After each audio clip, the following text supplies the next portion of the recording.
ಬೆಳಗಾವಿ ಜಿಲ್ಲೆಯ ಖಾನಾಪುರ ತಾಲೂಕಿನಾದ್ಯಂತ ಹಸಿಮೆಣಸಿನಕಾಯಿ ಬೆಳೆಯುವ ರೈತರು ಮಾರುಕಟ್ಟೆ ಮತ್ತು ಸಾರಿಗೆ ವೆಚ್ಚದ ಸಮಸ್ಯೆಯಿಂದಾಗಿ ತೀವ್ರ ನಷ್ಟ ಅನುಭವಿಸ್ತಾ ಇದ್ದಾರೆ.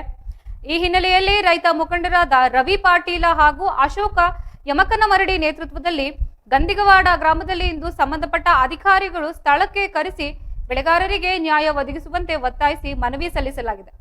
ಪ್ರಸ್ತುತ ರೈತರು ಮೆಣಸಿನಕಾಯಿ ಮಾರಾಟಕ್ಕಾಗಿ ಬೆಳಗಾವಿಯ ಎಪಿಎಂಸಿ ಮಾರುಕಟ್ಟೆಯನ್ನೇ ಅವಲಂಬಿಸಿದ್ದು ಪ್ರತಿ ಚೀಲಕ್ಕೆ 80 ರಿಂದ 100 ರೂಪಾಯಿ ಸಾರಿಗೆ ವೆಚ್ಚ ಹಾಗೂ ದಳ್ಳಾಳಿಗಳ ಕಮಿಷನ್ ನೀಡಬೇಕಾದ ಅನಿವಾರ್ಯತೆ ಇದೆ.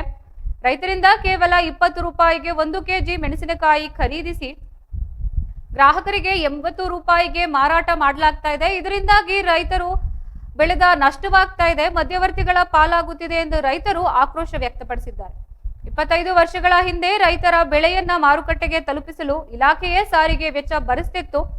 ಅದೇ ಮಾದರಿಯನ್ನ ಈಗಲೂ ಅನುಸರಿಸಬೇಕು ಅಥವಾ ಅಧಿಕೃತ ದಲ್ಲಾಳಿಗಳು ರೈತರಿಗೆ ಹತ್ತಿರವಿರುವ ಸ್ಥಳಗಳಲ್ಲಿ ಮಳಿಗೆ ಸ್ಥಾಪಿಸಿ ಖರೀದಿ ಮಾಡಬೇಕು ಎಂದು ಬೆಲೆಯಲ್ಲಿ ವ್ಯತ್ಯಾಸವಾಗದಂತೆ ಕೃಷಿ ಮಾರಾಟ ಇಲಾಖೆ ಅಧಿಕಾರಿಗಳು ದಲ್ಲಾಳಿಗಳ ಮೇಲೆ ನಿಗಾ ಇಡಬೇಕು ಎಂದು ರೈತ ಮುಖಂಡರು ಎಚ್ಚರಿಕೆ ನೀಡಿದ್ದಾರೆ. ರೈತರಿಗೆ ಯೋಗ್ಯವಾದ ಬೆಲೆ ಸಿಗ್ತಾ ಇಲ್ಲ. ಸರ್ಕಾರಗಳು ಇದಕ್ಕೆ ನಿರ್ದಿಷ್ಟವಾದ ಬೆಲೆಯನ್ನು ನಿಗದಿ ಮಾಡಿಲ್ಲ.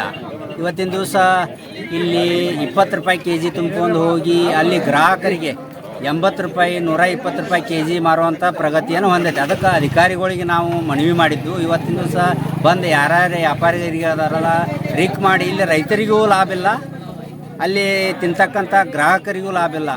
ಇದಕ್ಕೆ ಸರ್ಕಾರಗಳು ಎಚ್ಚೆತ್ತುಕೊಂಡ ಇದ್ರ ಮೇಲೆ ಕ್ರಮ ತಗೋಬೇಕು. ಇವತ್ತಿನ ದಿವಸ ಈ ರೈತರಿಂದ 50 ರೂಪಾಯಿ ಕೆಜಿ ನಾವು ಮೆಣಸಿನ್ಕಾಯಿ ತೊಗೊಂಡ್ರೆ ಅಲ್ಲಿ ಗ್ರಾಹಕರಿಗೆ 60 ರೂಪಾಯಿದಾಗ ಸಿಗುವಂಥ ವ್ಯವಸ್ಥೆ ಆಗ್ಬೇಕು. ಇಲ್ಲಿಂದ ಹಿಡಿದು ದಿಲ್ಲಿವರೆಗೆ ಹೋದರೂ ಅದೇ ರೇಟ ಸಿಗಬೇಕು ಅನ್ನೋದು ನಮ್ಮ ಅಭಿಪ್ರಾಯ. ಅಶೋಕ್ ನಮ್ಮ ರೈತರು ಈ ಖಾನಾಪುರ ಭಾಗದಾಗ 90% ಹಸಿ ಮೆಣಸಿನಕಾಯಿ ಬೆಳೆಯುವಂಥ ಒಂದು ಪ್ರದೇಶ. ಆಮೇಲೆ ಅದ ಕಿತ್ತೂರು ಭಾಗದಾಗ 50 ಇಂದ 60% ಬೆಳೆಯುವಂಥ ಒಂದು ಪ್ರದೇಶ. ಆಮೇಲೆ ಅದ ಬೈಲಹೊಂಗಲ ತಾಲೂಕಿನಾಗ 20 ಇಂದ 30% ಬೆಳೆಯುವಂಥ ಒಂದು ಪ್ರದೇಶ.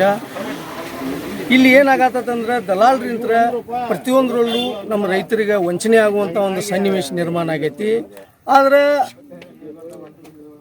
ಅಧಿಕಾರಿಗಳು ತಮ್ಮ ಕಾನೂನು ಸುತ್ತೋಲೆ ಪ್ರಕಾರ ಏನು APMCಗೆ ನೀವು ಮಾಲ್ ಹಚ್ಚ್ರಿ, ಇಲ್ಲಿ ಬೆಳಗಾವಿ APMCಗೆ ಅಂದರು.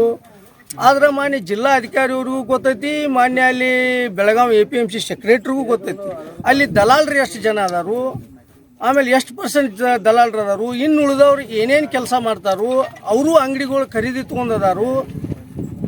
ಅಲ್ಲಿಯೂ ಕೂಡ ನಮ್ಮ ರೈತರಿಗೆ ವಂಚನೆ ಆಗತ್ತೈತೆ ಅನ್ನೋದು ಪೂರ್ತಿ ಎಲ್ಲರಿಗೂ ಗೊತ್ತೈತಿ. APMC ಅವಾಗ ಬಾಡಿಗೆ ಸಹಿತ ಎಲ್ಲ ಅವರೇ ತುಂಬಿಕೊಂಡು ನಮ್ಮ ರೈತರಿಗೆ ವ್ಯವಸ್ಥಿತ ಅಂತ ದರವನ್ನು ನಿಗದಿಪಡಿಸ್ತಿದ್ರು.